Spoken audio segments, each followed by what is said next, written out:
இன்றைக்கி நம்ம சேனலில் கல்யாண வீட்டில் கிடைக்கிற பட்டாணி உருளைக்கிழங்கு மசாலா எப்படி பண்ணலான்ட்டு பார்க்கலாம். இது சாம்பார் சாதம், ரச சாப்பாடுக்கெல்லாம் சூப்பராக இருக்கும்.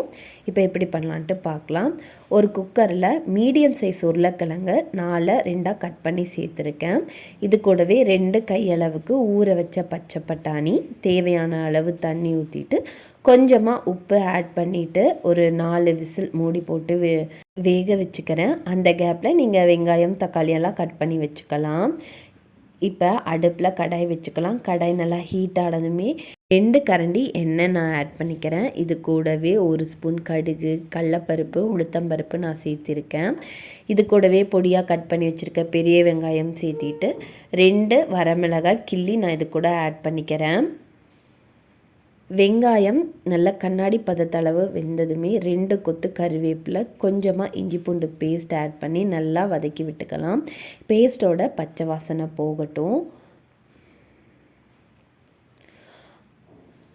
அரை தக்காளியை நான் சின்னதாக கட் பண்ணி வச்சுருக்கேன் நீல வாக்கில், அதையும் இது கூட ஆட் பண்ணிவிட்டு ஸ்பைசஸ்க்கு கொஞ்சமாக மஞ்சத்தூள், காரத்துக்கு தகுந்தளவு மிளகாய்த்தூள், 1/4 ஸ்பூன் அளவுக்கு மல்லித்தூள் ஆட் பண்ணி நல்லா மிக்ஸ் பண்ணி வச்சுக்கலாம். அடுப்பு லோ ஃப்ளேமில் இருக்கட்டும். ஸ்பைசஸ் எல்லாம் கருகிடக்கூடாது அப்படிங்கிறதுக்காக கொஞ்சமாக நான் தண்ணி ஆட் பண்ணிக்கிறேன். இந்த ஸ்டேஜில் தேவையான அளவு உப்பு ஆட் பண்ணிவிட்டு தக்காளி நல்லா மசிஞ்சு வரட்டும். ஸ்பைசஸோட பச்சை வாடையும் போகட்டும். அதுக்கப்புறமா நம்ம வேக வச்சுருக்க பச்சை பட்டாணியை முதல்ல ஆட் பண்ணிக்கலாம்.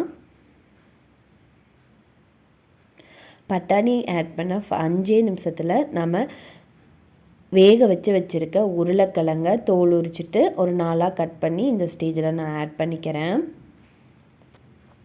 அடுப்பு லோ ஃப்ளேம்லேயே இருக்கட்டும். நம்ம உருளைக்கிழங்கு சேர்த்ததுமே நல்லா கிளறி விடுங்க. கொஞ்சமாக தண்ணி தெளித்து ஒரு தடவை கிளறி விட்டு அப்படியே ஒரு 5 மினிட்ஸ் மூடி போட்டு விட்டுருங்க. அவ்வளோதான். சூப்பராக மசாலாலாம் உருளைக்கிழங்குல நல்லா கோட்டாகி வந்திருக்கும். ஃபைனலாக கொத்தமல்லி இலை தூவி இறக்குனீங்கன்னா நமக்கு கல்யாண வீட்டில் கிடைக்கிற உருளைக்கிழங்கு பட்டாணி மசாலா 10 நிமிஷத்தில் வீட்டில் பண்ணிடலாம். கண்டிப்பாக இந்த ரெசிபி வீட்டில் ட்ரை பண்ணிவிட்டு எப்படி வந்துச்சுங்கன்னு கீழே கமெண்ட் பண்ணுங்கள். இந்த ரெசிபி பிடிச்சிருந்தா மறக்காமல் லைக் பண்ணி சப்ஸ்கிரைப் பண்ணுங்கள். தேங்க்யூ.